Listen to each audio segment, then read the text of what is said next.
Begin transmission. Hello, everybody. It is Chris, Milton, and Ben. Yep, we got the full crew here united again for episode 148 of Outer Rim Transmission. Two major topics on the headlines for tonight. We have, of course, another review for The Bad Batch Season 3. This time we're looking at episode 12, Juggernaut, and we're also going to be breaking down the brand new story trailer for the next Star Wars video game, Star Wars Outlaws. All that on this week's episode.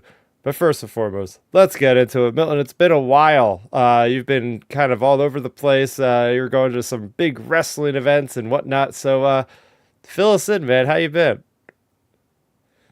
I'm good.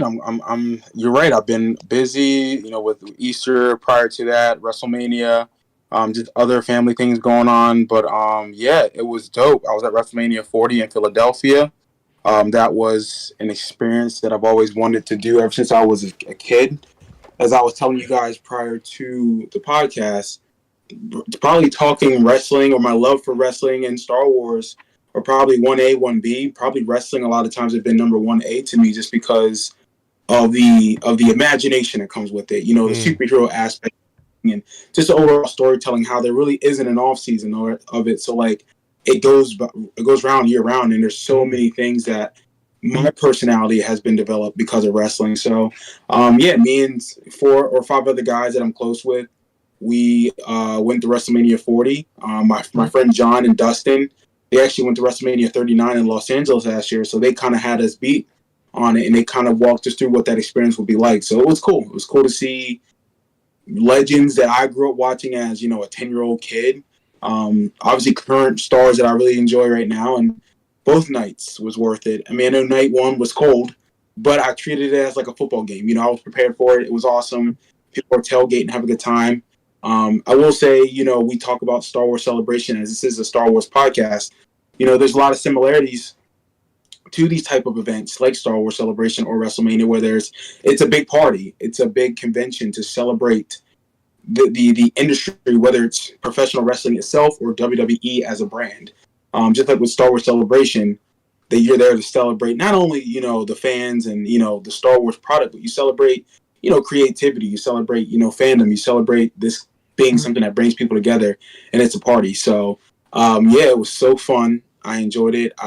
It's something I will definitely experience again in my life. Probably not anytime soon, but probably in the next couple of years when I, am able to figure out the next one that's close in our local area, or even on the East Coast in general. Well, Milton, one of the best parts about the whole WrestleMania weekend, I saw there's a reporter for NFL Network named Kyle Brandt. He was there, and he posted a video, and I was like, oh yeah, that's exactly like I thought of like kind of the Star Wars Celebration comparison along those lines, because Kyle Brandt posted like a selfie video. He was there, and he was like, hey, this is like once in a lifetime experience. All of us are fans here. It doesn't matter any of our backgrounds or anything. We're all just WWE fans tonight, blah, blah, blah, blah, blah, and it's like, that's what I thought of when you see like Star Wars Celebration. Like, it made me think of like Star Wars fans, because online fans are like so hostile against each other sometimes, but then at Celebration, everybody puts their pitchforks down and everybody's like buddy and stuff. And it's just like, that's what you saw with WWE, like, people just like having such a great time. And it was awesome, like seeing your experience as well as like so many other people's as well. Oh yeah, absolutely. And I will definitely take, you're right. I think the biggest thing there is the camaraderie of fans. And, there's people complimenting your shirts, there are people complimenting your belt. Hell, people compliment your sneakers. A lot of wrestling fans like Jordans and LeBrons and Kobe's, and people, hey, nice sneakers, bro, or nice hat, man. Like, it's just cool that everyone's like there to appreciate each other. And the biggest thing I can take away too is that, again, I'm 36 and love wrestling. I couldn't imagine if I was 10 years old going to something like this, because I made the point to one of my buddies that said, imagine, you see these kids here and imagine what they're going through right now, because it's very family friendly too. But imagine a 10-year-old kid, girl or boy, going to WrestleMania for the first time and saying, oh my God, this is why I love wrestling, and they got to experience it at that age. So it's just super cool to see that and just know, like, hey, this is not just for grown adults, it's for kids too. Oh yeah. So real quick, I know this is mainly a Star Wars podcast, but at least we'll talk a little bit. Not a whole lot going on this week, but no, there actually is two big things. But uh, what was your favorite moment? What was their favorite moment of the whole thing? I would just say just seeing like the whole environment. Honestly, it was soaking it in. So, like my biggest takeaway when I first got there, I told my friends, I was like, listen, this isn't real until I walk into the stadium and see the stage and see like the canopy set up. And so you'll see in some of my pictures on social media, like we were able to walk in because I've been to Lincoln Financial plenty of times. Like I'm a huge Eagles fan, so I've been to that stadium multiple times for Eagles games.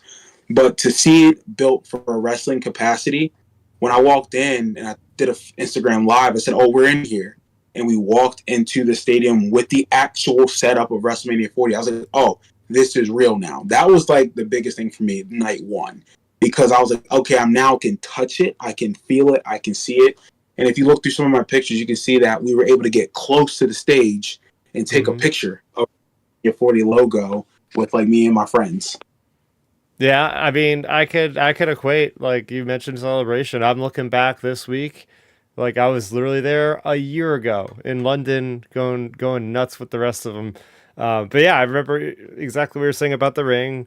The first celebration I went to in Chicago was the one I won't ever forget, obviously, because it was the first one. But yeah, I remember walking out to the expo hall and just seeing like the TIE fighters and the X-wings parked around. I was like, oh my gosh, I'm here. I have that realization that after all these years, I'm finally where I wanted to be. Um, Right. it's important. It's important to dive into fandom. Ben, you're the only one left here that hasn't done one of their dream convention-esque events. We got to get you out to Yeah, one of these sorts of things one of these years, man. yeah. I mean, like I said, we're talking about maybe looking into SummerSlam this year for wrestling. Now that apparently I'm a partial wrestling fan, at least after last weekend, because it's at the Brown Stadium, which is my favorite team, and I've been there plenty of times. Like you said, Milton, it's so cool just like seeing an event like that put on in your favorite stadium. And then, other than that, I mean, we've looked into also maybe, depending on who comes to Detroit Comic Con this year, I'm gonna see if like the Arrowcast comes back because the entire Arrow crew usually comes every year or two, where it's like Stephen Amell, the girl that plays Felicity, and the guy that plays Diggle. Usually, like the original, the OG3 come there every year. So if they like just to kick off their comic convention season. So if they do that again, we're looking into doing that because like it'd be so cool to meet some of my favorite like stars from TV like that even. And then like Detroit Comic Con, they had plenty of Star Wars actors. Like last year, they had John Carlos there. They had Mm. I think the girl that plays the armor was there. Yep. And then they had the girl that plays Sabine from the animated from Rebels Oh, animated, the Tia voice actress. Sircar. Yep. Yep, she was there. And then there were just a couple other people like that there. So, even just up in Detroit, like that's only an hour and a half away. They have Star Wars actors there too. So like we're gonna look into that this year as well because those events are usually in June. So that'd be a great time right around the Acolyte as well.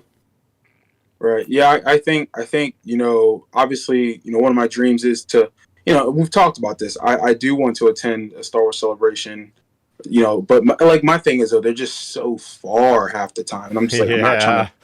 Yeah. Well, obviously, like, I mean, I already told myself, if it's something that's on the East Coast where it's feasible and it's doable, absolutely, I'll make a point to get there. Like, I still need to do, a Comic Con, whether it's New York Comic Con or San Diego or something. It's just the logistics. It's just the right timing. And obviously with WrestleMania, this was the perfect timing, Yeah. because it was in my home state. It's literally 2 hours from where I live, 2 hours and some change. And the thing is, though, we went with a group of guys that made it so financially easy to do. So it wasn't you spending all the money. You had guys Mm. that we rented a car for $80 for like 4 days. Mm. Around awesome. It's just being smart about it. So I think that's where I'd have to figure out my next, checklist of like, okay, when am I going to go do this? How am I going to do it logistically? So yeah, it'll happen. It'll just be when I'm ready to do it. Yeah, it's just, we keep saying bring it to East Coast. Darn it. And that doesn't count. I mean, yeah, technically Florida is the East Coast, but like Northeast, Boston Convention Center, Philadelphia Convention Center, Pennsylvania Convention Center, or Javits Center. Right. There's three big places right there. You can easily hold all those people. Well, and like I said, even if it's in like, like, look, Orlando is still doable because, like I said, that's a. Okay. I mean, there's an airport near my house that's 30 minutes away. I can get me there easily, no problem. Yeah. But the Northeast is a region where it, like, I mean, honestly, God, wrestling is so huge in the Northeast, which I'm not shocked that they sold out both nights. Whoa, it You know what I'm sold saying? the place out? 73,000 people. Oh my gosh. That's what I'm saying. It's like, because WWE's the main hub out of New York. So it's like wrestling, or not, excuse me, Star Wars can make that work in the Northeast. You got Boston, you got New York, you got New Jersey, you got Philadelphia. Lucas Oil in Indianapolis would be great for it. Literally, my one friend Chad, he just recently went to Indianapolis for like a dirt bike thing or something. He said that place was gorgeous. He's like, downtown was gorgeous. I'm willing to travel that far if I had to go to something like that, depending on the logistics, just because I know like that's still within that region. You know what I'm saying? So yeah. Well, I wish Star Wars or Disney itself would now say, okay, let's focus on really being more domestic about these conventions. Yes, we can go to Japan, we got international, we got that, but hey, there's people in Pennsylvania or New York or Boston or New England who want to come to these things too. Well, look at Ohio. It's central every year. I mean, I know with you, Milton, you follow fitness stuff a lot. They host the Arnold down in Columbus every year, and there's 30,000, 40,000 people that show up to that. So like, there's a big convention center down there. So like, there's plenty of places across this like, northern part of the country for like a Star Wars celebration to come to be at. And I hopefully we get that someday, because that would be great to have one up our way, whether it be Ohio, New York, New Jersey, Philly, wherever. I mean, who knows? Maybe they see how the stuff went with WrestleMania, and they're like, hey, let's try Star Wars Celebration in Philly. Yeah, there you go. So nice little recap of what happened over there, and I'm sure you'll be talking about that for years to come. And it's a good thing you got a lot of video, because it is fun looking back. For sure. Yeah, so getting into some housekeeping, we go live usually every Sunday at 7 p.m. Eastern. The last month we were kind of going a little unscheduled territory. My schedule is kind of crazy for the most part, Easter and all that stuff, but we're going to try to resume this timetable as best we can. So 7 p.m. Eastern, but remember, you could always watch us after the fact on this very YouTube channel, youtube.com/Starrapter, because if you aren't watching us, then you're probably listening to us. And if you want to listen to us, not on YouTube, just search Outer Rim Transmission on any of your podcast streaming services of choice. We had some releases this week. Thrawn Alliances number 4, The High Republic Phase 3 number 6, Darth Vader issue number 45. All those comics have been discussed on my channel and also on the Star Wars Underworld YouTube channel. Me and Matthew Neugerbauer every Wednesday night at 9 p.m. Eastern over there on his show, The Tractor Beam. It's where we do our deep dives on the week's releases. But the big thing that came out this week, this is the big one. I've been waiting for this one for a while. And that was The Living Force by John Jackson Miller. First of all, beautiful cover. One of the best covers I've seen in like years. I just love the Drew Struzan, I think, influence of this cover, like the movie poster-esque quality. And yeah, as you see, it's all about the 12 Jedi High Council members during Phantom Menace, or actually just a year before that. So it's basically all them go on a road trip. Chaos ensues. There's pirates. And there's a lot of mundane things that Jedi help people with, which is what they're meant to be doing, not as generals or warriors in a Clone Wars. So it's really cool to see that side of Star Wars, see that time era right before we even get a lot of, I wouldn't say a lot, but a decent amount from Qui-Gon and Obi-Wan as well, right before we see him in Phantom Menace. So definitely, I highly recommend it. I have my review on the channel right here. You could check that out. But our big thing we're going to get into is the Bad Batch, and I just want to get some info from Milton over there. I know you've been watching, but we haven't actually heard your reaction. So, how are you feeling so far this season, up to this episode? I'm actually feeling pretty solid. So, like this morning, actually, I've watched a lot. Well, guess what? from the episode 9 to 12, Harbinger until Juggernaut. So I watched those this morning actually. Nice. Really fresh. Yeah, so I'm very now. I knew about Harbinger with what's your name showing up in that episode. Side Oh my Ventures. god, yeah, Saw's Ventures. Because my brother has been actually like blowing me up like every week about Bad Batch. He's saying he's like no, and it's been good though. This is where I think the show's done a good job. He's saying Milton. He's like this season's actually really really good. It not really been a bad episode. He's like the animation's awesome. He's like it looks so good. Now there's some words that I can't say on the podcast, but like I mean that are good things that he's saying, but they're more explicit. I can't say them, but it's saying that the show's been really really good this season.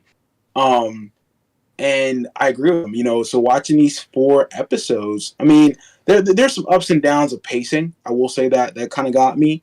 However, because I watched them within I guess an hour and a half, it worked. It worked because it was just a singular storyline and it felt consistent. It didn't feel like I was going from a storyline here to a storyline there, and it's like okay, it was all consistent. I've been saying that for a while. Don't deviate from the story. Just keep this narrative focused, and they have been. And I'm loving what I've been seeing. I love what I saw this morning. I'm curious to see how this is going to end, because like obviously we know the end game with how what Palpatine's goal is with this show or with this project. But I'm curious to see what's going to happen to these characters, and will this lead into another animated series? So far I've been pleased with what I've been seeing. Yeah, I will say they are definitely making a beeline for the ending of the show in ways we haven't seen maybe any animated series making this concise and calculated of episodes. I mean, you look at Rebels, you look at Resistance, you look at even the Clone Wars, but this entire season has been steadily working towards the end game. My only critique of the season so far is it does feel like it's almost too much build up and not enough payoff. I'm almost more worried for the finale at this point because we have 3 episodes left, and there's been so much build up. Now, unless these last 3 episodes are like a little longer than they usually are, I'm kind of worried that we're going to be left kind of going, oh wait, there should have been more closure. But that could be a discussion we could have after we see the end of the show. But that's my only critique, I would say, so far. Oh yeah, well the good thing too, to bring up with your point, Milton, that you raised, since you watched the episodes back to back to back, it's nice to know, because like with me and Chris and a lot of people more than likely are just watching them week to week to week. So it's good that like from your initial thoughts there, that the episodes flowed pretty well together, watching them as a batch versus just watching them, as one-offs. So that's good to hear. Oh yeah. Yeah, I agree, and like I said, that's why I was my plan was to do that today, and I'm glad I did. I think that hopefully these next 3 episodes, like Chris said, we do get payoff, because I do agree with that part, Chris. I think now we need to see, okay, where's the payoff? Where is this now going to take it? Because what can you do with 3 episodes? You can't drag it out any further. Like something has to happen. Yeah. And well, with that being said, let's just jump on into episode 12, Juggernaut. This is literally the episode title that is the most literal for what is happening. I seen this episode title when I released the list. We seen a trailer with a Juggernaut. I said that whole episode is going to be about that little specific thing from the trailer. And yes, it was. So it's basically the crux of the episode was something I don't think any of us could have guessed. They are literally going to a planet to get Admiral Rampart broken out of a prison, an Imperial prison, to then get information from him to figure out how to get to Exegol, right? And then at the same time, we're having Omega being shepherded around Tantus by Hemlock, and he's giving her information, intel, and showing her where she will ultimately be in prison with the rest of the Force-sensitive kids. So I'll throw it over to you, Ben. What was your initial thoughts on this episode? I mean, first of all, just to throw out there for anyone that may have kind of got confused right there, you accidentally said Exegol instead of Tantus. But anyways, yeah, like the episode overall was really good. Like I thought it was good for, well, okay, so it was good in a way where I would say, it's not on par to like some of the other like super high end episodes for this season, like Harbinger or things like that. But I think it was a good episode, like in a sense where, like, of course you have some of the stuff going on with the normal Bad Batch crew, but I think the Omega stuff was so interesting with the episode. It really carried it for the most part because you're getting more of that storyline and more of that almost feel from the first episode of the season where it's like, okay, we're getting more of a feel of what's going on. Like we're really, making a direct line to like the end of this season. So it just really, I think this episode more than anything is more of like a stepping stone episode. Mm-hmm. It's not like a filler because filler doesn't contribute to stories.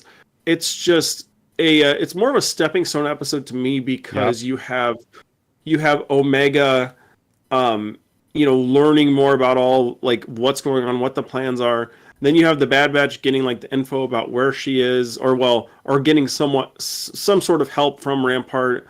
So like overall, I think it's a good stepping stone episode to an extent where it's just like it's getting putting the characters in the right places where they need to be leading into these final three. I think that's the big thing for me, overarching thing for me with this episode. It's just like putting everybody where they need to be. Like, so it's not like it's like, Omega is flying to Tantus this episode. Like she's there. Like, so characters are where they need to be basically. Yeah, I really do agree with your wording of it, like a stepping stone. This felt like, even going into this episode, I knew this was not going to be like the last two episodes we got, right? It's like, okay, we're going from point A to point B. This is how we get there. There's still a lot of to be entertained. This was an entertaining episode. It was a very entertaining episode in that it felt to me that my first reaction to this episode was this is a Rebels feeling episode, right? We always go into Star Wars Rebels. You got these high octane missions going around. You're trying to break out Wookiees off of Kessel. You're trying to go to the mining guild and do this thing with the Purgle or something. It gave me those vibes of, hey, we're in a high action sequence here. Oh, there's Milton. Great. We can see you now. But yeah, I mean, I was Right? there. We got him. So yeah, I'll throw it over to you, Milton, since it looks like you're good to go there. What was your initial thoughts on this episode, man? Yeah, sorry about that mix up, fellas. Trying to switch over from my phone to my computer. It's finally working. All right. You're This good. episode, I really enjoyed this episode. I thought this was a solid episode. This really made me hate the Empire even more. Mm. Um, just because one, I know this was about the rescue of Rampart because he can get them to Tantus, which I enjoy that whole heist. But obviously, how the Empire just stealing kids, which we shouldn't be shocked because we've heard about this before in other movies and parts of Star Wars. But it's just how they do it. This particular way they've been doing it in these last two episodes and how they really talked about it. It made me hate the Empire even more. And because let's be real here, I feel like this particular show, and correct me if I'm wrong here, this show has not glorified the Empire, but not really made them a bad guy per se. The first two seasons, yes, they're Mm. not great, but I feel like this season they made the Empire evil. Finally, they're Oh like, yeah. okay, these SOBs are not cool. They're not good because now you're seeing the perspective of people that were former separatist soldiers who are now like on their own. Now you got the Bad Batch who got obviously returned on whatever, and then you got obviously Rampart who's like, hey, I'll help you, but you got to now look out for me too because he now has a grudge against the Empire, and so Mm-hmm. you go back to that great scene of last season when Palpatine rose up and how Rampart gave his whatever and said, I was following orders, and obviously following orders gets you consequences obviously when it comes to the Empire. So it's like this is full circle because look at Crosshair. Good soldiers follow orders. He even said, reason why I didn't become like that assassin was because they couldn't turn me because I wouldn't follow orders. I wouldn't, whatever. And it's like, well, the Empire really isn't good. And I think this whole episode kind of, to me, became full circle in the sense of, okay, like the Empire is fully evil and they're just not good people. So I love how this played out. Oh yeah, you go back to one of those other episodes with Pabu, when Omega gets taken. I guess it was the last episode, and you see how the Empire is just like torching the entire place. They don't care. Even though doing that has nothing to do with That getting Omega out, they're just doing this for the hell of it, and it's quite and that's the thing. interesting. Yeah.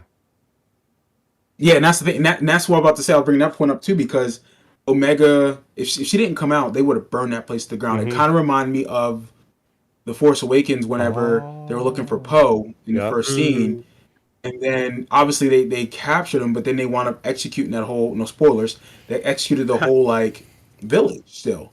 And even in this, I kind of got that sense that they would have done it, or there's still potential for them to still do something like that.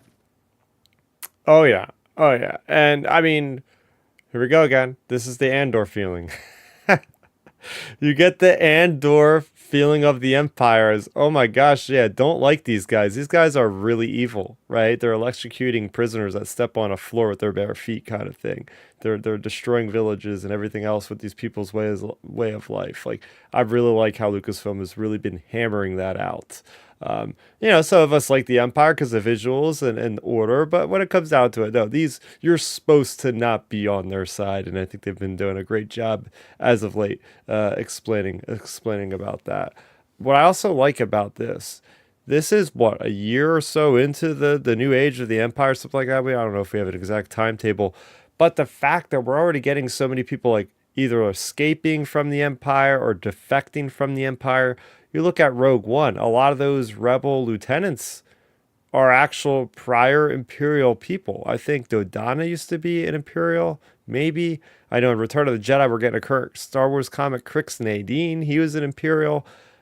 There's so many people that just left the Empire because of nonsense like this, where it's just people getting thrown under the bus as scapegoats, like Rampart's case, or just not feeling comfortable with like doing stuff with kids and crap. Like, this is very interesting that we're seeing an early rebellion within like a year or so of the Empire. Then we're seeing how that extrapolates to another 17 or 18 years down the line. You totally understand how this just became a snowball effect when all these leaders, Mon Mothma leaves the Senate, all that kind of thing.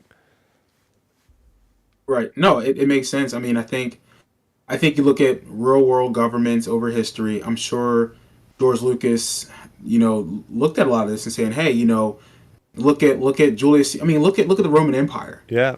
Julius Caesar was helmed as the great hero when he crossed the Rubicon, and then when he did that, instead of him being that hero which perceived he was, he turned it into a dictatorship.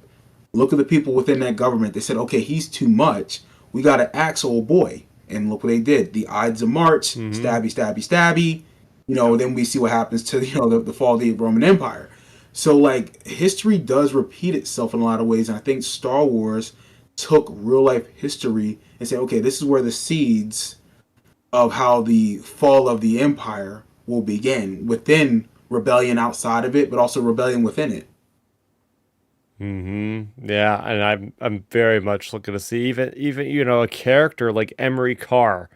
They are totally telegraphing her defection as well. She's going to be the reason why Omega leaves. There's no other way she can communicate. Her trackers have been taken away, all that good stuff.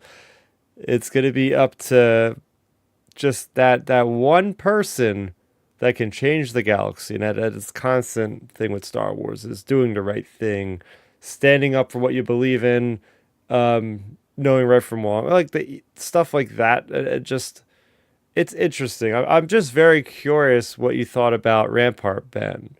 Yeah, What do you think mean, about this guy? Did you think we'd ever see him again? Do you think he's going to play a bigger role in the show going forward, or Star Wars? Maybe he pops up somewhere else in the Rebellion. Where do you think his trajectory could go at this point? well, first of all, for starters, with his character, whoever plays Rampart, his voice acting is so good. Like, he is like a Okay. perfect villain. Like that, I don't know. His voice acting, I think, is excellent for that character. That was one of the immediate things I thought. I'm about to blow your mind. with that guy. Hmm. I don't know Hmm. if you played much of it, but he is the character of Boda Kuna in Jedi Survivor, the good friend Oh, Cal really? Kestis. Yep, that's Oh, dang. Noshir. I didn't The know voice that. actor's name is Nashir. Don't know the last name. I'll look it up right now, but Hmm. Interesting. I did not know that. Yeah, we play. I mean, like I said, I played through all um the first game, but yeah, like his actor or his character was a big surprise to like see popping back up again because like I don't know. I guess I just was assuming the show was probably going in a direction where it's like, hey, we got to go contact Rex and the crew, and like maybe they'll help us find some way to get there from through like a seedy way, like through the underworld or something. Um, so like I wasn't expecting them to go breaking out an Imperial, so that was kind of like a good surprise. And then I do think though, like there's a chance we see maybe a little bit of Rampart in this next episode, but I don't. I feel like he might not be like super involved. Like I think we'll get probably one scene from him in the next one and be like it'll push the Bad Batch along the storyline for this show. But I feel like he's going to be another character that kind of gets like I'm not saying retcon in a bad way, but like pseudo retconned like into the original trilogy era. Maybe like maybe he was like part of like some part of the rebel fleet like attacking Endor or something like one of yeah, these major battles like because I think what Hera was involved with Endor, like different characters like that have been kind of like, or even Captain Rex, notably like pseudo retconned into the OT. um I think there's a chance Rampart gets that treatment just because he's been like a pretty like I would say consistent character throughout the Bad Batch overall. Like he's for him making it to the final half of the final season means if he survives, then I think there's a good chance he gets kind of like put into the OT somewhere, like being involved with something. yeah. At the very least, they'll throw him into a comic, like they did Yep. with the guy from Rogue One. That's General Dryden. Wait, what's his Yep. name? Drayden? No, I'm thinking about like two characters at once. I'm thinking about Dryden Voss from Solo, and then what the heck is this Andor's commander's name in the Rebel Alliance? I forget. It's something like that. It's Something like that. Yeah. anyway. That's the first thing comics will do is they'll pick up characters from an animated series, be like, "Hey, look at that guy! He survived over here," and we're gonna be like make a bunch of YouTube videos on he's around this time post Return of the Jedi or something like that.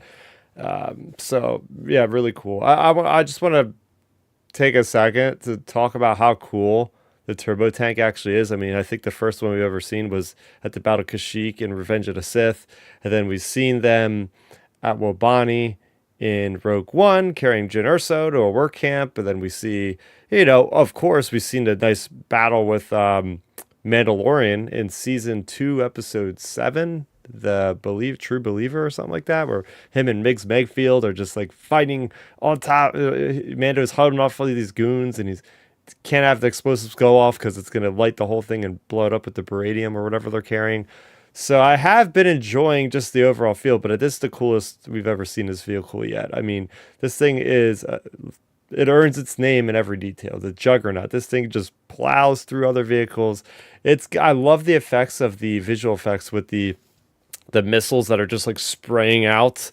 It's like that anti-missile lock stuff and just ramming through like a freaking monster truck too. Like that animation for that was great.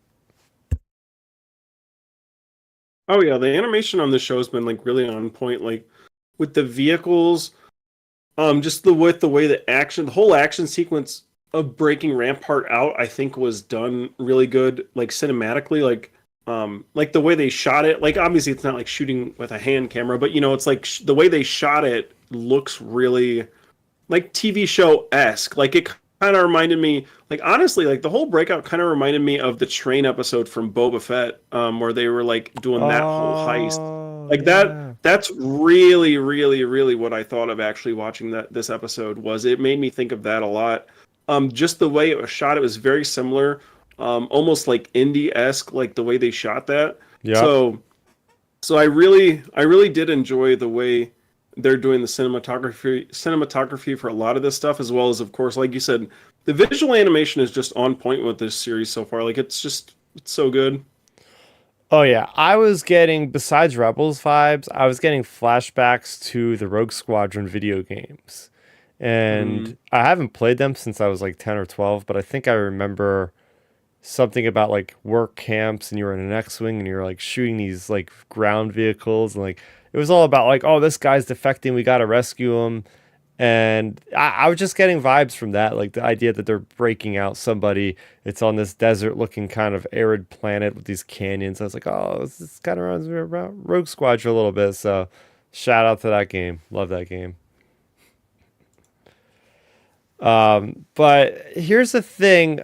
I was very intrigued by what was going on with Hemlock and Omega, but I was also, and this is where I go with the where I was alluding to with the payoff versus the build up in the season.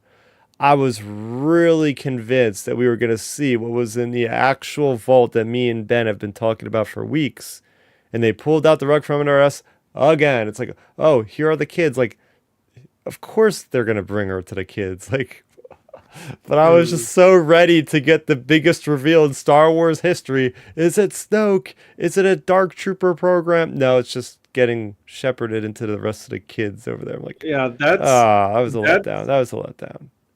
that's one concern I've had, and I know I've talked to other folks. Like, I think I'm friends with like Jason Ward from Making Star Wars. I know I've talked to him before about it, and that's his concern.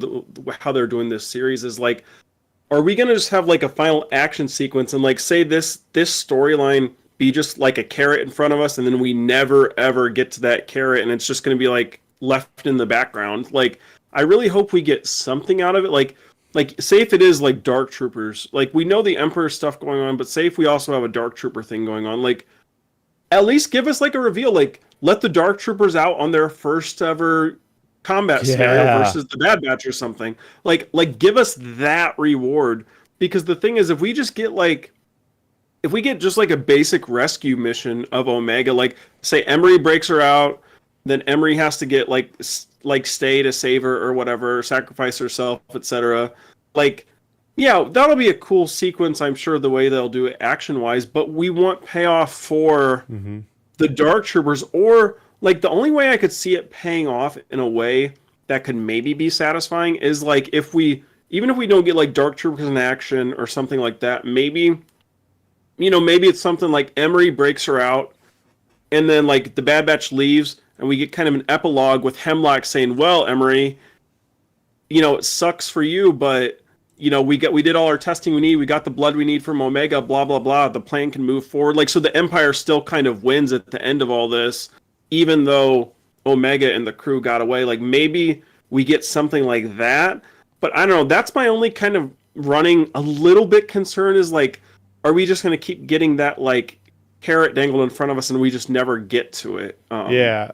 Yeah. But I mean, Concerning. Yeah. yeah. That's what I'm afraid of. Exactly. Concerning of the Emperor's like ultimate like plan for his body and all. I mean, we kind of can't have that work. If it works in this, then there's no Rise of Skywalker that doesn't exist. Like he, because the thing is, like that was the whole point of the Rise of Skywalker is his body was failing, and they couldn't figure it out even 35 years later, or however And the much point of time. Grogu. And the point of Grogu, like they're still looking for us. So ultimately, Tantus is probably going to get destroyed, and they're going to try to relocate the Exegol. That's why I keep saying Exegol. I feel like Tantus and Exegol are going to be interchangeable for me because it's just like one A, one B, or one A, two A, something like that. Where it's like, okay, this is the next logical place. But yeah, I mean, overall, I think that we're gonna get a lot of good closure. It's just like, oh man, we have 3 episodes left. Let's kick this thing into overdrive. You know? Oh yeah, I think this coming week will be another. I don't want to say into stepping stone, but I think it could be a stepping stone because we always get like the penultimate episode and the finale are always like kind of 1A and 1B, like they're kind of more of a two-parter. Even though they're not two parts this year, it's like a lot of shows it's basically a two-parter because like you have some sort of big thing lead off in the penultimate, and then the finale is the finale. So like I think there's a chance this coming week's like more of like a stepping stone, etc. Like maybe we get a tad bit more of what's going on with Omega, where it's like, hey, maybe we see more. Like maybe Hemlock walks her into another room and you literally get straight up dark troopers getting worked on or something. Like maybe it's something like that. Just because and then, we also have the whole Emery Carr stuff. Like Emery's going to be working on some sort of breaking out plan, and I don't think she survives this just because it's just, I don't know, is everybody going to survive? Like that's the only thing. So it's just like I feel like the one, like with Emery breaking her out, I think there's a really good chance she gets taken out to like save Omega or something, where it's like, no, Omega, like go escape. I'll stay here and distract Hemlock or something. Oh man. Yeah, Milton. So I'll throw it over to you, man. Do you have anything else to add to this episode? I for one do not have a lot of notes on this episode because it's just like it's mainly a lot of action. Omega, yeah, we learned all the information about Omega already. It's like, yeah, her blood is going to stabilize the blood so they can reproduce the blood, but they have to have her blood to be able to do that sort of thing. So there's not a lot of like a lot of new information that's given to the viewer. The relationship stuff with the Bad Batch is more just like action, fun stuff. So for me, there wasn't as much to dig into this episode, but I don't know, maybe you had more. No, I agree 100%. I think they're just pushing along what the finale is going to be, in the sense of they had to get her back to Tantus. They had to build up more stakes to say, okay, we have to get the payoff of, are they going to rescue the clones? Are we going to get a payoff on Project Necromancer from the perspective of this particular show? What's going to be the fates of the clones when because I mean, we can't just let Hemlock just go. Like something has to happen to him because clearly he wasn't. I don't know if he wasn't around during the rise of the Empire or whatever, but something happens to him. Yeah, he's very vital to the project, so we need to get that payoff. So I think this is setting up hopefully a 3-part finale to finish off this show. And just like I mentioned earlier, does this particular ending that's coming in the next 3 weeks, does it lead into a new animation that will continue this story? And that's a discussion we can have once we're done with this particular show. But I think the episode did its job. It's setting up, okay, these next 3 weeks, there will be stakes. Something or someone should die, or something tragic should happen, or something good should happen. Yeah. Oh yeah, I agree with you there. I think we'll have some sort of stakes, whether it be for the good or the bad guys in this show. Like something will happen for sure, because we've seen different perspectives in the animated shows, like, good guys or bad guys winning. Like, I mean, look at the end of Rebels, like Thrawn kind of wins / loses, Ezra kind of wins / loses. Like, you have different things, different perspectives. So there's a chance like the good guys and bad guys both get a win. I mean, who knows? Maybe here's something to throw out there, Chris. Like, talk about like, what if they throw in a tiny little Easter egg to Kenobi? What if you have like Hemlock get a thing, like say at the end, I don't know, Omega escapes. What if Hemlock gets like a comm or something, and it's like, oh hey, we've captured another specimen, yada yada, and like it's kind of like implying like Grogu or something, because we know Grogu goes dark somewhere. Like, so maybe we get just a little Easter egg for that or something, because we have to have like Grogu has to, like, something has to happen to him eventually. So maybe we get an Easter egg, like a nod to that, even just because it's like, I don't know. They have to continue this project on. Like you said, is it going to be Tantus destroyed, and then we literally go we go to Exegol. We see Exegol in like an epilogue or something, maybe. Like maybe it's something like that. Like, I think there's a lot of different directions they could go with this finale. And like you said, Milton, hopefully it's kind of more of like a pseudo 3-part finale. Yeah, so looking at the episode titles, the next week is going to be called Into the Breach, then the week after, Flash Strike, and then the finale, of course, is called The Cavalry Has Arrived. So it does seem like Into the Breach, they're going to be breaching Tantus this upcoming week, it sounds like. They're going to get the information, and then they're going to probably start the assault. It would be what I would imagine. An interesting note, too, I saw someone point out on Twitter. So the very first line the Bad Batch ever says, actually, the Wrecker says the cavalry has arrived in the Clone Wars. like in the Bad Batch's first appearance. Yeah. That's actually his very first line. So it's interesting that that's the finale's title. Here's my guess. They're gonna be up against the ropes. Wrestling term there. There you go.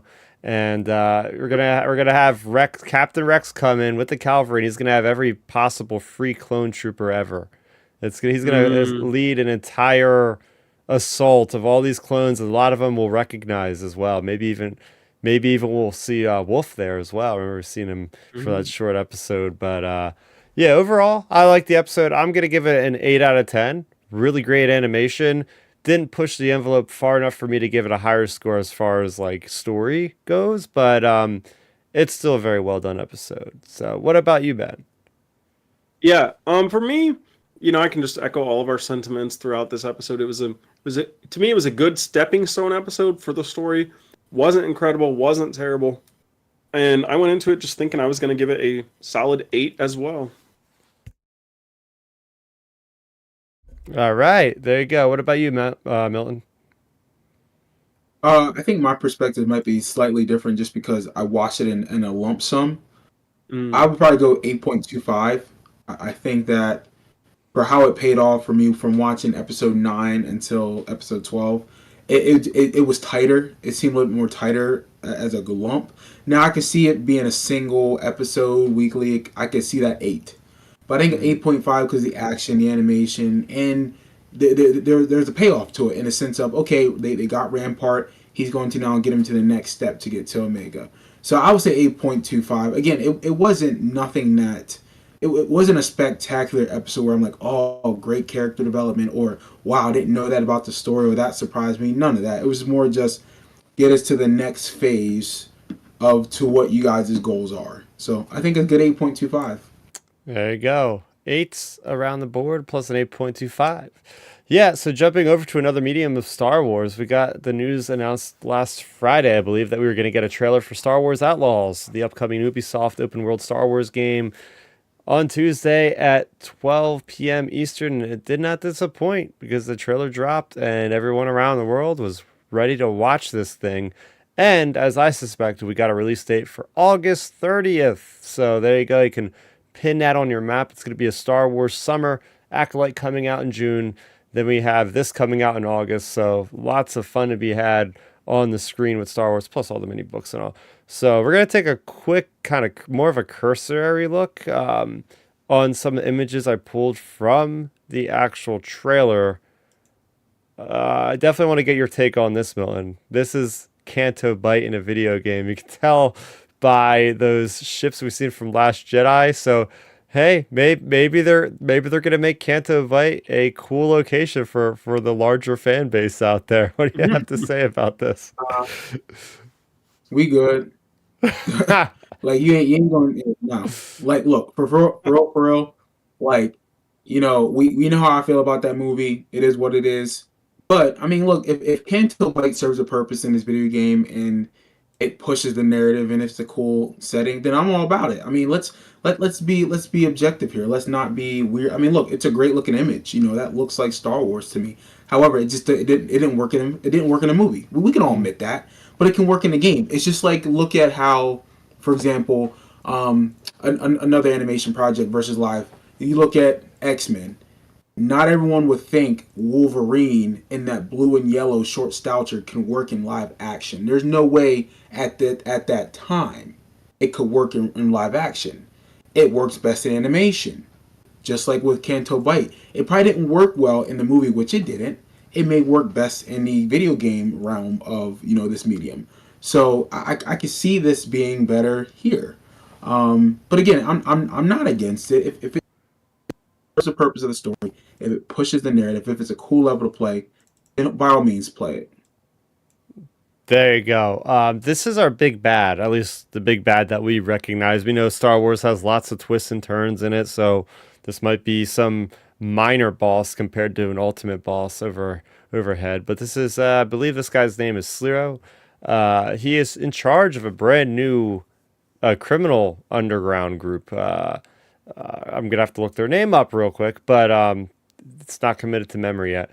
But anyway, yeah, he's gonna be uniting, trying to he in this scene he's making a group effort to get these criminal syndicates. Remember, this is before Empire. No, it's before Return of the Jedi. In between Empire, and that shadows the Empire era, which is just ripe for so much stuff with smugglers and bounty hunters, as we know in the expanded universe. So yeah, this guy's gonna be getting together characters such as this. Now, I thought this character was Kira. Apparently, it is not. But the voiceover from that mob boss there does say Crimson Dawn. And, I've been waiting for them to make an appearance because they were first appearing in War of the Bounty Hunters. That's when Kira was revealed to be alive during the original trilogy. We didn't know anything about her after Solo. She just disappears, leads Crimson Dawn after Maul tells her to come to Dathomir, and now we're actually going to see her because it was confirmed through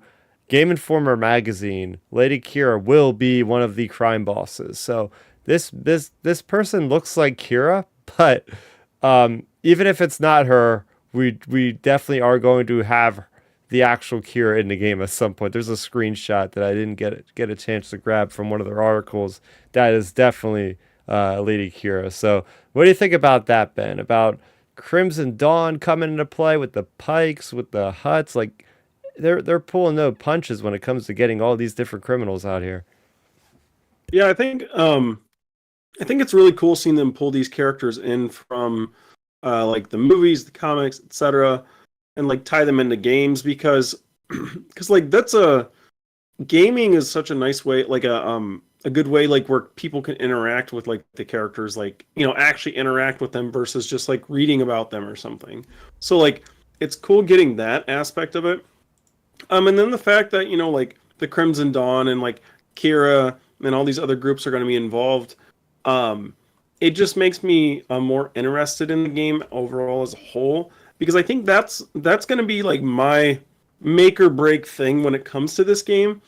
Is like, okay, sure, it's not you're not playing as like Boba Fett or something, but as long as you're like getting more ancillary touches of like say known entities like the Crimson Dawn, like as we see Jabba, like those type of things. I think that's a big selling point for people because like if you're placing the game in the OT, you want to bump up to OT imagery. So I'm excited to hear about more of that sort of stuff. And then on a side note too, even though I know it's a totally different character, man, like the name timing on some of these characters made me like scratch my head just a little bit. Obviously, like gaming and animation is completely different, but like the character that Fennec Shan had the crew hunt down, like Silarus whatever, a few weeks back, like I was like, and then we got this guy named like Silas something whatever. I'm like, man, we have all these like wonky like Silas, Silarus, like these nicknames or these names, and it's like, holy smokes, these names sound so similar in just a couple week time period. Like I had to double check because I looked up the image of the character from Bad Batch just to make sure it wasn't the same guy, which it isn't.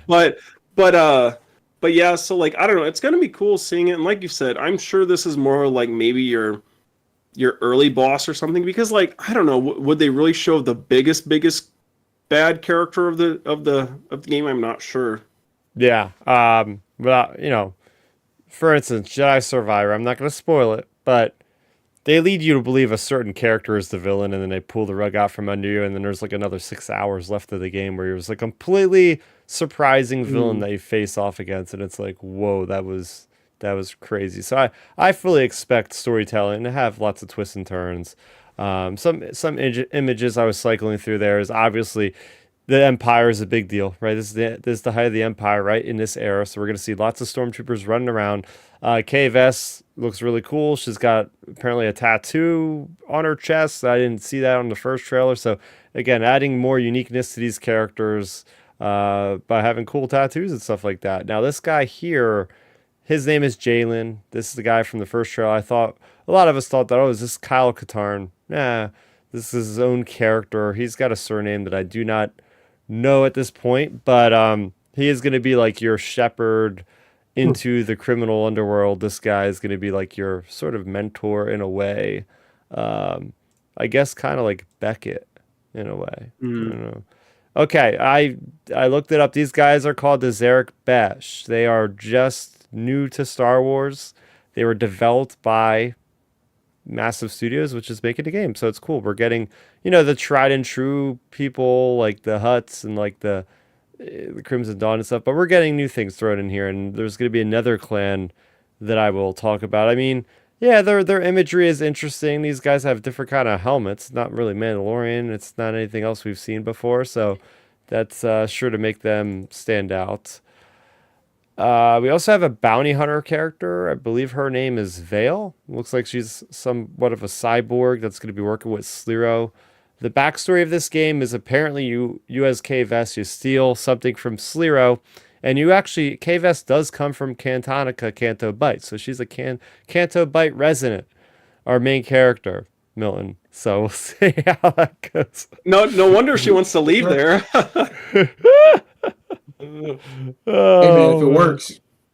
Yeah, so you're being tracked. He sends this guy out after you botch one of his jobs when you're working for him originally. So interesting stuff there. Yeah, I mean this looks like in-game footage of Canto Bight right here. It looks really nice at night. I'm pretty sure there's like night and day cycles for maybe most of the planets, if not all of them. Here's where we know exactly where we are in Star Wars. We get to actually see Han and Carbonite, right? So you are basically playing a female Han Solo. And this is where my thought process went the other day. This is exactly kind of what they did with Shadows of the Empire. It's like, okay, we don't have Han Solo in the game at this point, but let's like make a diet Han Solo with Dash Rendar, as people like to say. So if Dash Rendar is not canonized in this game, I'm assuming that K-Vest is supposed to basically be like the Dash Rendar. We don't have Han Solo as a smuggler, but even like some of her attitude evokes Han Solo. And I know a lot of the smugglers in general throughout Star Wars Legends and other game stuff, like a lot of people, that's their favorite character. So when you're a game creator or writer or whatever, you're going to naturally gravitate getting influence from Han, injecting into your own made characters and stuff like that. But that, I don't know, Ben, that's where I was going with that thought. I was like, this could be our Dash Rendar, if you will, for canonical Star Wars, maybe. I don't know. Yeah, I think there's a chance if they don't like reference Dash, like that. In my opinion, they should reference Dash in this game just to do it. Give it to the fans who, give it to the fans. We've seen his ship in A New Hope. Like we know he's there. Like, but yeah, if not, if we don't get him referenced ever, like this is probably our quote unquote like version of Dash Rendar, basically. But yeah, I mean it's cool just getting like more smuggler characters, and they can always do like so many variations. Like people enjoy the smuggler characters just because of the way Harrison Ford like played Han, especially in A New Hope, and like that really put people on to like that archetype for gaming in general, I would say. And then of course like the carryover from Shadows of the Empire as well as books and other media. Smugglers are just such like an important role in Star Wars, where it's just like fans like really enjoy it. I mean, look, like I said, I've been going through a lot of the old Legends books, and like Talon Card and his gang are like one of the more main groups, and like his character is one of the most interesting side characters, and he's a smuggler because you never know what he's gonna do, because is he gonna pull something bad or is he gonna do something good? Like, so like that's the cool thing about a smuggler type character, is you have more of like, you can ride the fence more with them versus not. I mean, even though like Lando technically isn't a smuggler, but look at his character. Like, he's good and bad in Empire Strikes Back, basically. So like those type of characters have like formed what people like about the smuggler archetype. Oh yeah. Yeah. Milton, what's your take on? I'm not sure if you can see the image right now, but like, I don't know. Have you played many open world games where you have like big, vast cities, expanses to explore? Because the image here that I pulled up, I'm pretty amazed, because as I'm playing Assassin's Creed Valhalla currently for the last couple months, it never ceases to amaze me, like the worlds that Ubisoft makes, where it's just like you feel like so immersed with all like just the people walking around these cities and different things like that. I'm sure I have. I just never really like took the time to actually invest. I mean, I think the last time I played a game like that was Last of Us. I Mm, didn't finish it, but not when it comes to many open world games. I've played a lot of them. I think the last one actually probably completed. If you want to call it an open world, was probably one of the Force Unleashed games, honestly. mm, Because I'm honestly more of like sports or like those type of games when I play when I do get the chance to sit down and play. And honestly, I don't really play too many games often unless it's old retro ones. So a lot of the new ones, yeah, I really don't do a lot of the open world ones unless I take the time to invest and sit in and mm. play it every Hmm. night. Hmm. Yeah, I I mean, wa- Ben, the most recent one would probably be Luke's Skywalker Saga Lego yeah, I Skywalker was gonna. Saga. Yeah, yeah. For me, If I it's would probably Star say for my Wars. most, yeah, my most recent one, for me was definitely the Skywalker saga. I would say just, and then more not like non-Lego. I don't know, probably the most recent one for me, non-Lego. I mean, of course, you have kind of the Force Unleashed games, but I would say, back probably 3 years ago, 4 years ago, during the pandemic time, me and my cousin went and sat down and played through one of the Spider-Man games on his PlayStation, and like Oh, that's kind of open world because you can just kind of like climb Yeah. and yeah, Milton, swing you around gotta get anywhere. that. Like How that about that no was no? I really do fun. the first Spider-Man game for Yeah, PlayStation, the most recent one. yeah, yeah. No, I did play that one. I forgot about. I Oh, actually that did play yeah. that. I beat that. That's one of the best Mm, Yeah, examples I of an like open that one. world game. Like their open world Yeah, with New yeah. York Then, is then I just lied. Yeah, that's nuts. the one I played. I really enjoyed that one a lot. So yeah, I'm hoping for that caliber of open world, and I don't think Ubisoft has always done a great job with those. Oh, okay. So this next image here is what I alluded to earlier as well. This is the queen, I believe, or the matriarch of the Oshiga clan, which is another new clan that Ubisoft Massive is bringing into Outlaws for the first time. They are based out of Kajimi from Rise of Skywalker. So we're getting a lot of sequel trilogy plans, which is pretty neat. Just, adding to the lore and the just overall canon of Star Wars. So liking to look at these things. Apparently they are more like insectoid, even though they are wearing a lot of armor and whatnot. They are mainly insectoid characters. So that's pretty cool. This is what I was talking about, this image of just like the density of the amount of people as you're just like walking through a canteen and you'll just randomly see like a Twi'lek and different people you have to like brush shoulders to get through. Classic Ubisoft kind of stuff right there. Going forward here. Yep, here is a Pike boss. I believe this guy has a specific name, maybe. I'm sure he does. But he's basically kicking K Vess out of this place saying, "Hey, you're not even anybody that I should even be talking to because you're such a low scum." Some to that degree. Interesting stuff there. And this is also what Ben was alluding to. Magnificent shot of Jabba's throne room. I mean, you got everything Return to Jedi in here. You got your Kowakian monkey lizard. You got your Gamorrean guards. You got the Rancor pit right below you. I mean, this is just everything I want out of a Star Wars game right here. Just walking into Jabba's palace like this. This is awesome. Oh yeah, I think that's a really cool shot. It makes you wonder too.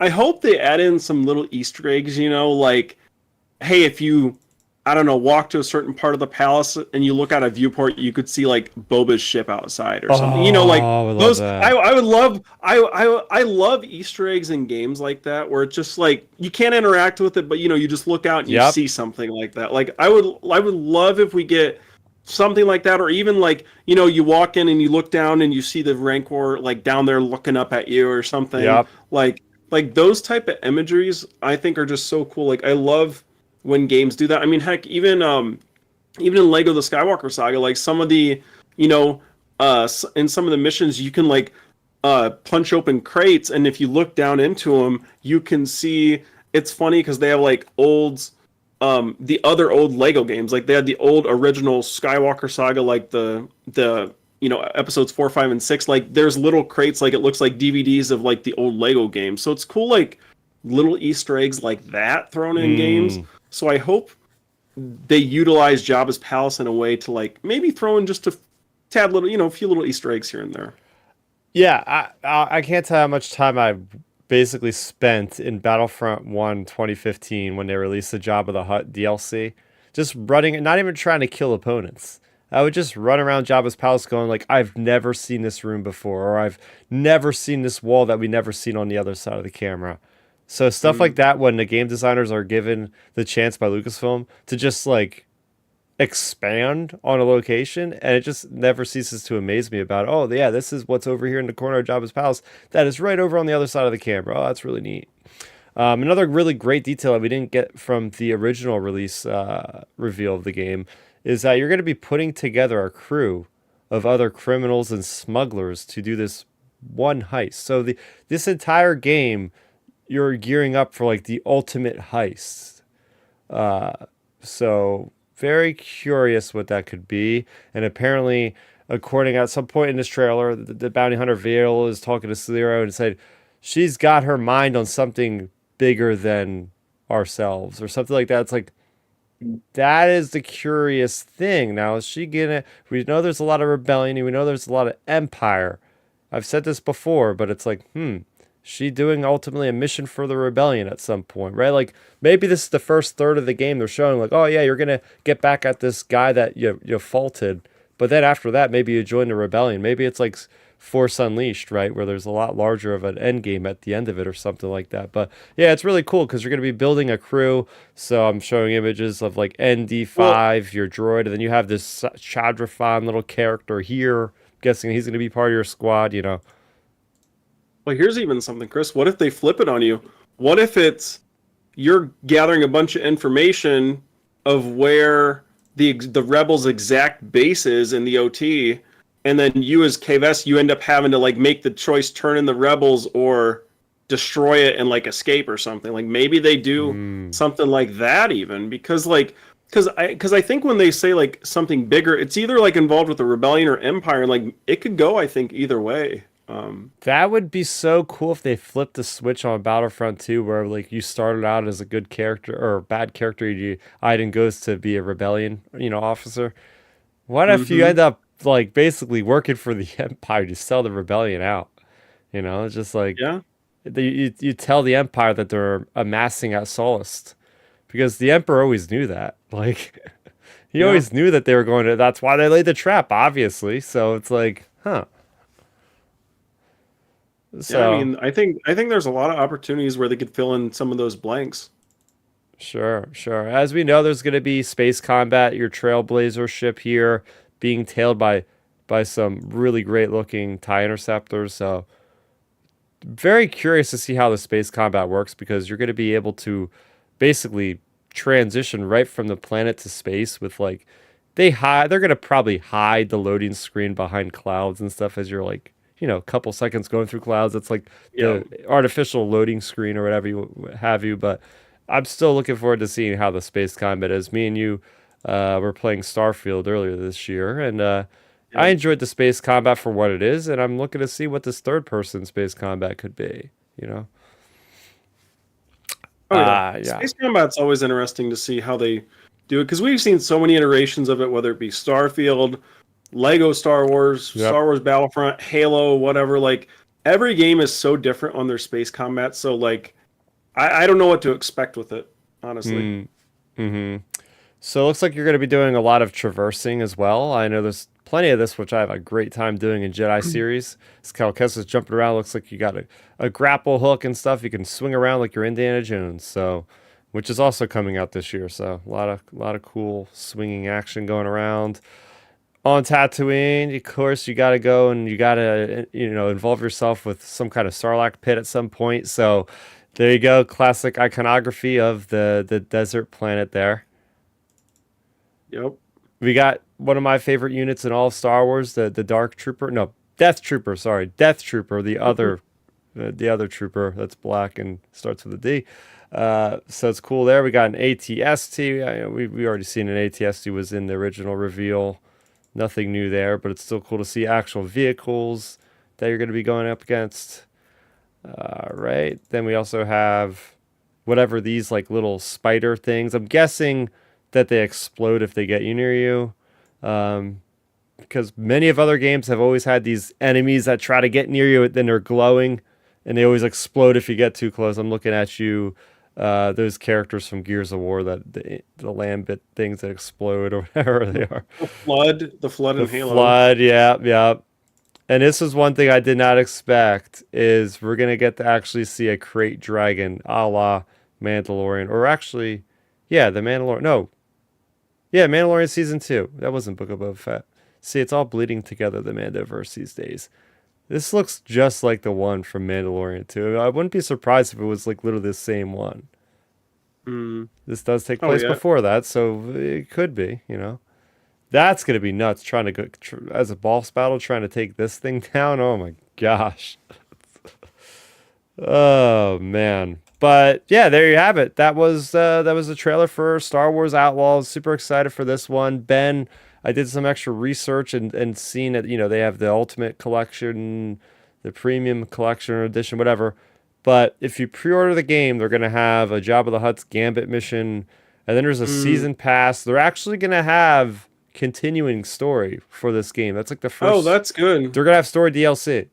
Yeah, they're going to have 2 story DLC plus the pre-order thing with Jabba the Hutt. So I'm excited because that's the one gripe I have is that Jedi Fallen Order and Jedi Survivor are so good. I'm like always waiting, like, oh, please release more content. I don't want to wait another 3 years for the game. Just give us like another like little hour-long mission or something, epilogue, and they never got that. The only Star Wars game currently that has done that has been Battlefront 2 with the Resurrection DLC, which came out right before The Last Jedi. And I was going to tie things in. It was like a 30-year time jump with Iden Versio and her daughter and Shriv, and her finding out about the First Order, and you're going on a it was awesome. It was awesome. So I'm hoping for caliber of that level. Assassin's Creed from the same publisher. They always put out like a whole another year worth of DLC, and it's all story based stuff that's really good from what I hear. So it's nice to just know that, hey, maybe we'll be finished the game in September or October, but hey, maybe by next May we'll have more to play, more to talk about. So that's good to see. Oh yeah, that's really good to see. That be included with the DLC or with the game and everything. So it's an exciting time to be a Star Wars fan. We have, like you said earlier, to open this discussion on this game. Like we have the Acolyte, or well, heck, we have Tales of the Empire coming up, then the Acolyte, and then this game, and then we have Skeleton Crew later in the year. So it's just like we have a good action-packed bit of Star Wars coming up. And speaking of that, actually, not to hard cut off of this game too quickly, I was going to ask Milton, what are your thoughts on the Tales of the Empire trailer? Because we didn't get a chance to really, I think, hear your reaction on that, and like the fact that it's coming out May 4th and they're releasing it on a Saturday on a weekend. Like, what are your like thoughts on that? Thoughts on like Barriss and Morgan Elsbeth being the focus and just getting like, more of the Empire as a whole? It's gonna be fire. That's my thought. Like, it looked good. Like, I mean, you already know. Like, I love Tales of the Jedi. How well done that was. I mean, I was one of the early ones who was like really on that, like heavy. I watched it multiple times. The Tales of the Empire, I feel like it's gonna be the same thing. Like, even though it's supposed to be an evil entity, which they'll show that aspect, but it's nice to see the human side of these characters, even though they're quote unquote villains, and that's what makes these stories attractive. So I'm ready for it. I know it's going to be good. Like, I already know it's going to be good, like, because they proved it so far with a lot of those animations. So it shouldn't be trash. And if it is, you'll hear me first say it's trash. So I'm hyped for it. I mean, me and my brother were talking about it, and can't wait to talk to him about it once they come out. We'll be talking about that in 3 weeks. Wait, I don't even know. We're gonna have a production meeting on there right now, I guess, because it's like, wait, we're gonna be talking about potentially the Bad Batch's finale and a new Star Wars show in the same week. We'll probably just have to do that on the next show. We'll just save it for the next show. Yeah, we can 'Cause that'll dedicate the be- whole next week to the whole Tales. next week. We can't be splitting up the ending of a series and a whole nother series in the same episode. So Yeah, well, we'll we do can that. always do what we did with Visions, where we can give a little 10-minute, just our initial impressions on Tales, and then go from there, and then just talk Bad Batch finale. Yeah. And maybe one week we'll Right do. now, if Yeah. it's not, if it's as good as I think it's going to be, you don't need to get much from me. I'm going to give you a couple sentences. It's fire. It's dope. It was off the chain. Done. Like, 'cause I don't need. Look, we already know it's going to be good. Yep. Like, they have not disappointed on that miniseries so far. They have not. I see them doing that again. Well, man, Milton, I thought it was so great. Like the end of that trailer, like the Inquisitor introducing to Barriss, like, hey, this is like your big master, and it's Vader at the end. Like, holy cow! Dude. That's what I'm saying. Like, because here's the thing, though. Like, you have to tell that story. You got to tell. Okay, you got to tell the Grand Inquisitor story. Obviously, Morgan Elsbeth. What happened to the Jedi who were captured? Because they tried to turn them. Obviously, with the Inquisitor program, like you have to see what was going on with what's his name, blue guy, Admiral. Grand Admiral Thrawn. Yeah. You had to see, you had to see what's going on with him because he's an important part of the Empire. So I'm glad we're getting this perspective, which I think opens the door up for other stories now, in the sense of Tales of the Jedi, Tales of the Empire, let's say Tales of the Rebellion, Tales of the Resistance, something to that nature, where you give us these 20-minute episodes. I'm about that life. You know what I'm saying? Let's go. They have not disappointed. It's a brilliant idea that will never stop. I mean, they could literally, and it's a brilliant idea by Lucasfilm Animation because they're not beholden to a certain name of anything. So literally any subsect of Star Wars every year they can explore 6 episodes. So I think we'll know every year we'll at least get this show at some point about something. You know what they need to do?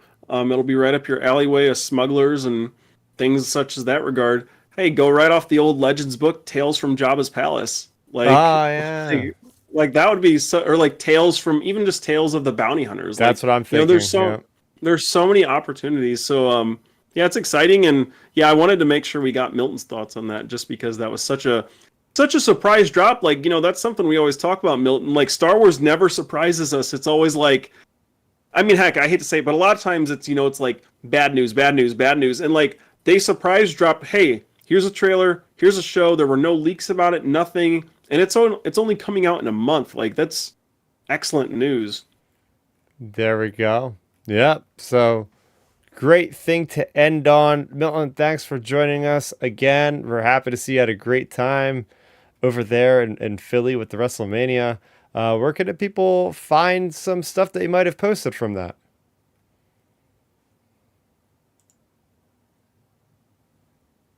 Uh-oh. Am I live still? Yeah, you're live. I think we might have lost Milton's audio. Oh, okay. I think he might have frozen, actually. Anyway, I'll throw it to you first, Ben, and hopefully we can get him back. Okay. You can find me on X at Real Ben Maynard. I'm always talking like fitness or Star Wars or Arrow or stuff like that. And then on Instagram at Real Ben Maynard as well. And like, I try to post my workouts on my stories and stuff over there.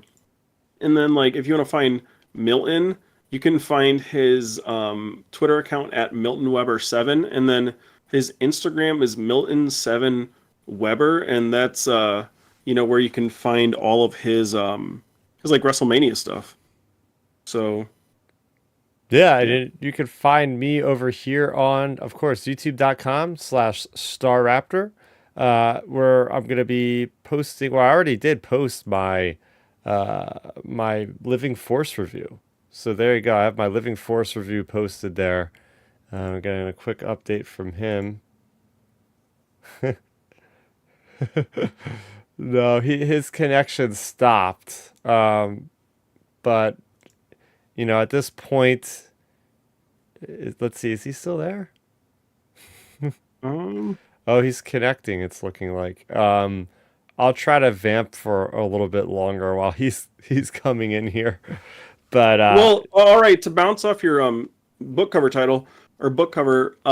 There he is. So on that book, it really did give me throwbacks to like a lot of like the Legends vibes from some of the Yep. old Legends books and things like you talked about. The funny thing is so this one's called The Living Force, you said, correct? Mm-hmm. Okay, the funny thing is, if you look, I'm pretty sure there's an Obi-Wan book in the Legends called The Rising Force, I think. So it's cool that they see that there's like the Living Force, the Rising Force, like we're getting these like force-oriented books.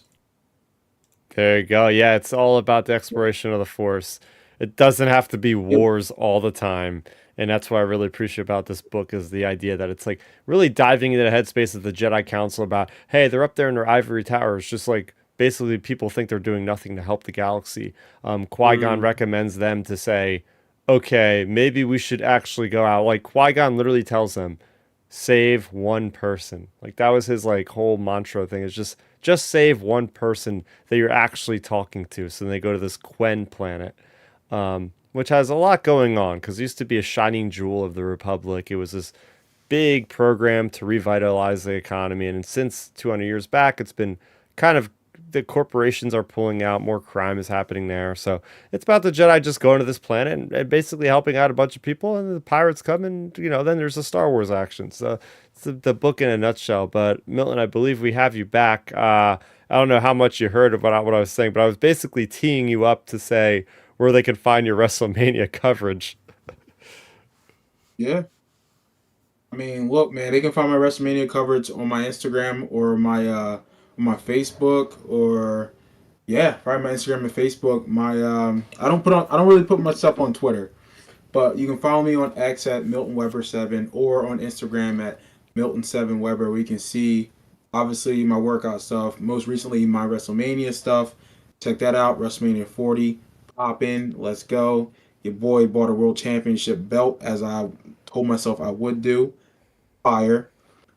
Just like we were talking before the show, it was a great experience. It's definitely something that if you're a super fan of wrestling, you should do, which obviously coincides if you're a super Star Wars fan, going to a convention, whether it's a Star Wars celebration or like a Comic Con or a mini local Comic Con that celebrates that particular genre, do it. If you have the financial means, do it. It's something that brings people together. So follow me on those platforms. I hope you guys have a good rest of the night. Yeah, there you go. And you can find us both, or all of us here, back next week, same time, same place, 7 p.m.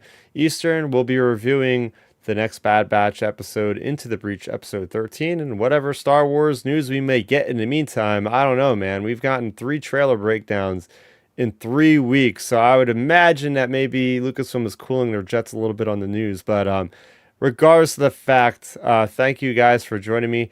Thanks everybody for watching live. That's going to do it for Outer Rim Transmission, episode 148. For Milton, for Ben, for I, Chris, aka Starrapter. Thanks for watching, and may the Force be with you always. End transmission.